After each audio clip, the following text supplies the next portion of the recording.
Mr. Raj Joshua Thomas. Madam, it has been mentioned very often in this House, and it is trite that our justice system and law enforcement agencies enjoy a high level of public confidence.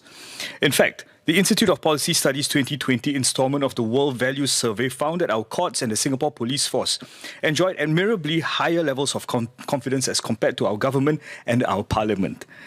On a related note, the low level of crime in Singapore is a key indicator of the success that our law enforcement has achieved. I will be speaking on the role of the community in building a holistic criminal justice system.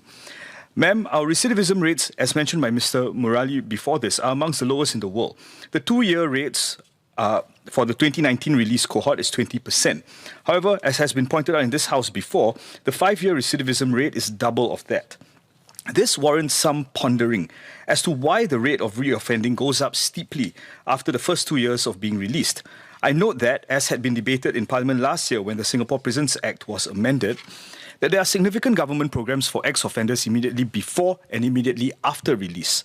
These include the Employment Preparation Scheme and the Community-Based Program. Most of these appear to taper off at around the 2-year point, including the mandatory aftercare scheme.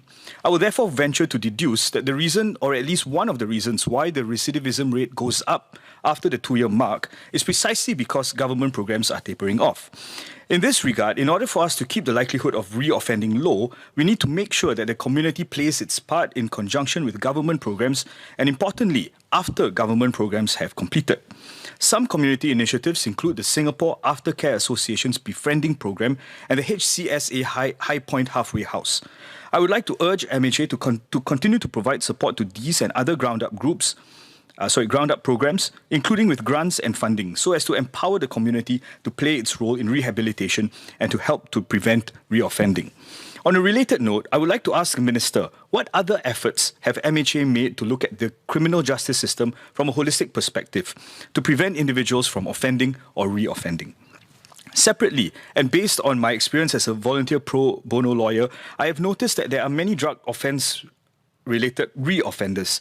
This appears to be corroborated by a 2018 paper by Stephanie Chalk at the Lee Kuan Yew School of Public Policy on drug offenders in Singapore, that the recidivism rates for drug offenders has been consistently higher than overall recidivism rates. Furthermore, the figures quoted by PALSEC Eric Chua yesterday as regards the noticeable rise in the number of youth drug abusers from 2016 to 2019 are troubling. I have two questions as regards preventing drug offences in the first place and reducing the likelihood of reoffending. My first question is with regards to MHA and CNB's collaboration with the community in the fight against drugs. An example is a partnership between Persis, the Sepak Takraw Federation of Singapore, and the Dada Itu Haram campaign. As MOS Faisal has said about this collaboration, it was a step showing how the rest of the sports community could join in the anti-drug effort. In this regard, could Minister update on MHA's efforts in spreading the anti-drug message to various communities and the impact it had made thus far? My second question is as regards the death penalty for drug offences.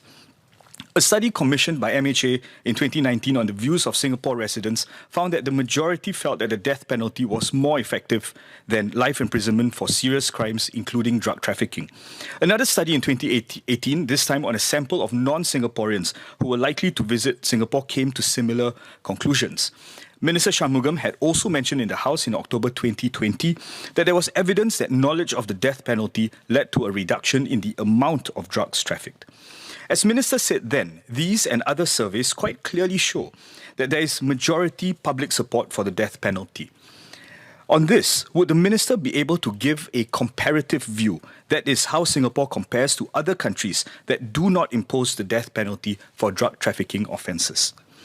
On a final point, ma'am, part of the community effort in bolstering our criminal justice system is ensuring that the public support for our law enforcement that I mentioned at the start of my speech is not eroded. In this regard, all of us have a part to play. First, we must make sure that we do not make any allegations about law enforcement without being absolutely sure of the factual basis of these allegations. It is incumbent on the authorities as well to swiftly crush even rumours of any impropriety if they are untrue. Equally, MHA and the police must continue to be transparent about disciplinary cases and make these public. This gives confidence that the system of internal checks works and that errant officers are taken to task. Importantly, ma'am, we must also speak up in support of our officers when they do well. I will end, ma'am, with a quote from a LinkedIn post by Ms. Satna Rai, a criminal defense lawyer at the Law Society's Criminal Legal Aid Scheme. She wrote, "In my experience as a defense counsel," and we should know that defense counsel are opposite the AGC and opposite the IOs in the court setting, "I have come across hardworking, sensitive, and professional investigation officers who go out of their way to ensure that complainants are safe, comfortable, and emotionally supported. These officers accompany complainants to court, sit through proceedings, speak to the complainants on breaks to make sure they are doing all right, and more. We are all important parts in a system that aims to uphold and deliver justice." Thank you, ma'am.